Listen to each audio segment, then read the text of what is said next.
हमारे तो खून में ही टाइटेनियम है। आप ऐसा कुछ भी घर पे करने की कोशिश मत कीजिएगा। हेलो गाइस, हम आ चुके हैं आपके लिए एक नया वीडियो लेकर। तो इस वीडियो में जो हम करने वाले हैं, हमारे पास में है गाइस एक कोबी और यहाँ पर है गाइस एक बॉम्ब। तो क्या गाइस ये बॉम्ब है इस कोबी को तोड़ पाएगा या फिर नहीं, हम एक्सपेरिमेंट करने वाले हैं। तो आपको क्या करना है, वीडियो को लाइक शेयर एंड सब्सक्राइब कर देना और ऐसी ट्राई बिल्कुल भी किसी भी जगह पर मत करना। हमने गाइस यहाँ पर कोबी को थोड़ा काट दिया है क्योंकि इसके अंदर ये बॉम्ब है वो इस तरीके से रह सके। तो क्या अभी गाइस हम इस बॉम्ब में आग लगाने वाले और देखने वाले हैं क्या इस कोबी को बॉम्ब है वो तोड़ पाएगा या फिर नहीं। तो अभी गाइस लगाते हैं आग।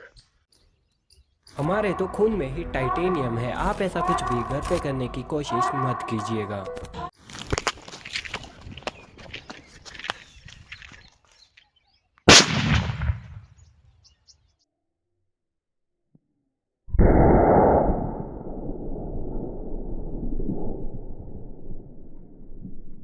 गाइस आप यहाँ पर देख सकते हो गाइस ये कोबी का गाइस छोटा छोटा टुकड़ा गाइस यहाँ पर पड़ा है।